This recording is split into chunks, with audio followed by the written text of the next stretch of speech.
انسان کا سب سے بڑا کارنامہ یہ ہے کہ وہ اپنے دل اور زبان کو قابو میں رکھے۔ دولت دنیا کی ہو یا ایمان کی، جتنی زیادہ بڑھ جائے اتنی نیند کم ہو جاتی ہے۔ برے سلوک کا بہترین جواب اچھا سلوک ہے، اور جہالت کا بہترین جواب خاموشی ہے۔ دو انسانوں کا پیٹ کبھی نہیں بھرتا، پہلا وہ جس کو علم کی بھوک ہو، اور دوسرا وہ جس کو مال کی بھوک ہو۔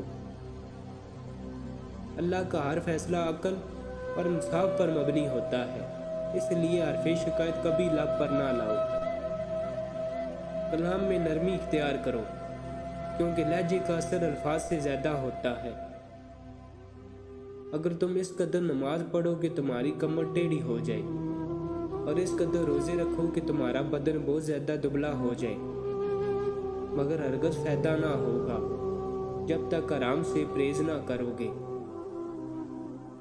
جو غلطی کر نہیں سکتا وہ فرشتہ ہے، جو غلطی کر کے ڈٹ جائے وہ شیطان ہے، اور جو غلطی کر کے فوراً توبہ کر لے وہ انسان ہے۔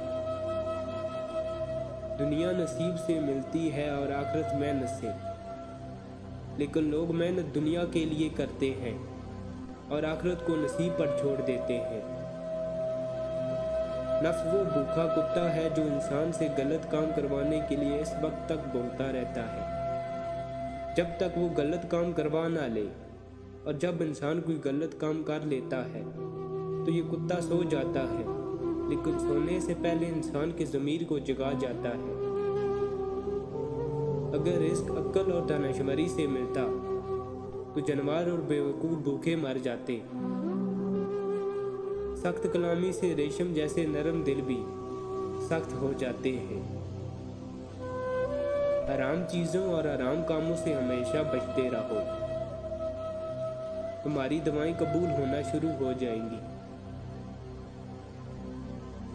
کسی کی پہچان علم سے نہیں ہوتی بلکہ ادب سے ہوتی ہے، کیونکہ علم تو ابلیس کے بھی پاس تھا لیکن وہ ادب سے محروم تھا۔ ادب کا دروازہ اتنا چھوٹا اور تنگ ہوتا ہے کہ اس میں داخل ہونے کے لیے سر کو پہلے جھکانا پڑتا ہے۔ ہر لکھنے والے نے فنا ہو جانا ہے، لیکن لکھی ہوئی چیز ہمیشہ باقی رہے گی۔ تو اپنے ہاتھ سے ایسی چیز لکھ جا جس کو قیامت کے دن دیکھ کر تو خوش ہو جائے۔ عورت کی بد اخلاقی پر صبر کرنے والا حضرت ایوب علیہ السلام کے صبر کے برابر ثواب پائے گا۔ انسان کی تمام پریشانیوں کی وجہ مقدر سے زیادہ چاہنا اور وقت سے پہلے چاہنا اور قناعت پسندی کی کمی ہے۔ جو شخص وقت سے پہلے عزت و شرف طلب کرے گا زندگی بھر ذلیل رہے گا۔